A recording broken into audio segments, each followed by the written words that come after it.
Ever wondered about the intricate web of the El Chapo family? Today, we unravel this notorious dynasty. Our story starts with the patriarch, Joaquin El Chapo Guzman. Born into poverty in rural Mexico, the third of 7 children, El Chapo's rise to infamy was anything but ordinary. As a child, he was exposed to the harsh realities of the drug trade, with his father reportedly involved in the poppy cultivation business.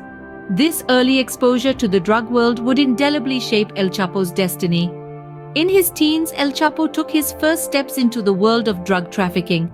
He was ambitious, cunning, and ruthless, qualities that would serve him well in the brutal world of the Mexican drug cartels. His daring exploits earned him the nickname El Chapo, or Shorty, a moniker that would soon become synonymous with fear and power across the globe. El Chapo's ambitions didn't stop at mere drug trafficking. In the late 80s, he founded the Sinaloa Cartel, which would quickly become one of the most powerful and feared criminal organizations in the world.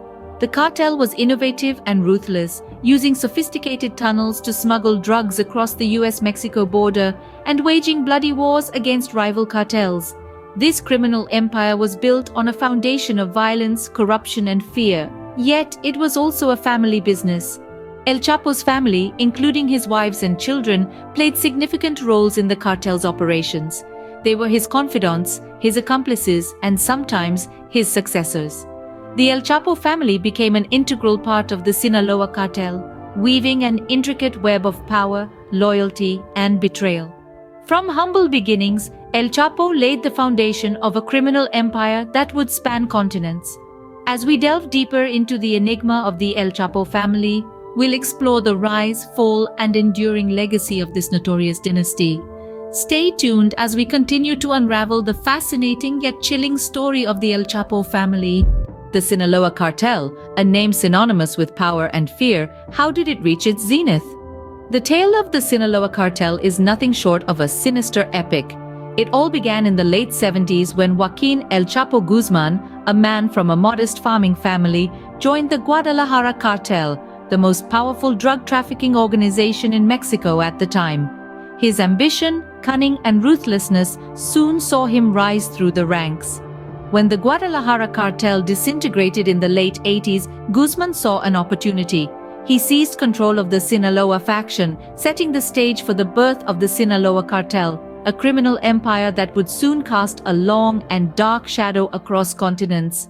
Under El Chapo's leadership, the Sinaloa cartel adopted innovative and ruthless strategies. They dug tunnels under the US-Mexico border, enabling them to move drugs with unprecedented speed and efficiency.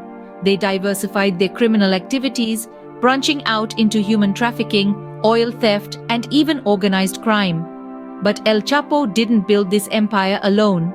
His family played crucial roles in the cartel's operations. His brother Arturo assumed control of key trafficking routes.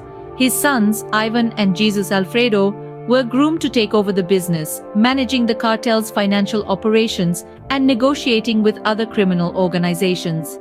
The Sinaloa cartel's rise wasn't without resistance. They faced fierce competition from rival cartels and relentless pursuit by law enforcement agencies. But under El Chapo's command, the cartel was often one step ahead, using corruption, intimidation, and violence to maintain their dominance. In the end, the Sinaloa cartel, under El Chapo's leadership, became more than a criminal organization. It was a symbol of the failed war on drugs, a testament to the immense power that can be amassed by those willing to exploit society's vices.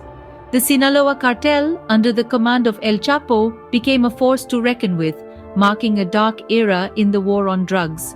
Every rise has a fall. El Chapo's downfall was as dramatic as his ascension.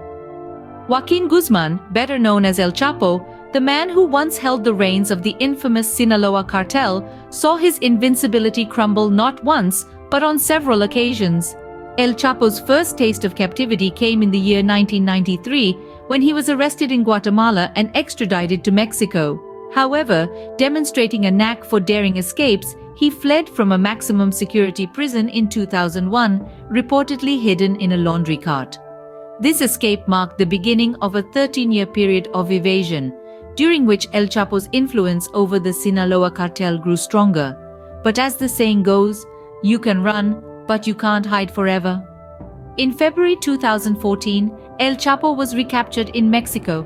Yet, the man seemed to have a Houdini-like ability to vanish, for he escaped again in July 2015, this time through an elaborate tunnel. The law, however, has a long arm, and El Chapo was apprehended once again in January 2016. This time there was no escape. In January 2017, he was extradited to the United States to face charges of drug trafficking, murder, and money laundering. The impact of El Chapo's downfall reverberated through the family and the Sinaloa cartel.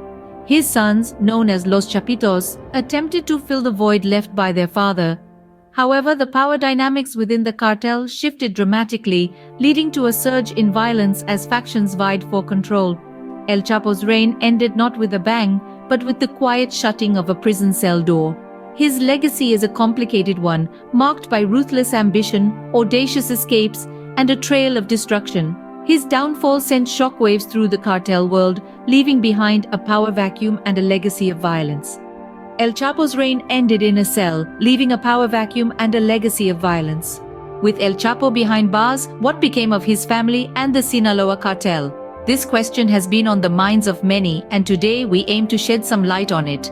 El Chapo's sons, commonly known as Los Chapitos, have stepped up to the plate. Ivan Archibaldo and Jesus Alfredo Guzman Salazar, both in their 30s, are said to have taken over the reins of the Sinaloa cartel. They're continuing their father's legacy, although not without challenges. The power vacuum left by El Chapo's arrest in 2016 has led to a surge in violence as rival factions within the cartel vie for control.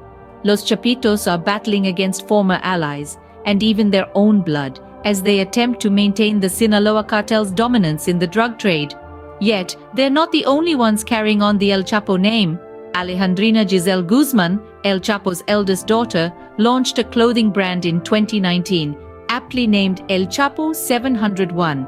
The brand, which sells everything from t-shirts to tequila, is a testament to the enduring influence of the Guzman family, for better or for worse.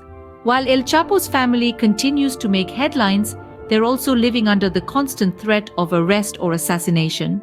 The Sinaloa cartel, once the most powerful drug trafficking organization in the world, has seen its influence wane in recent years.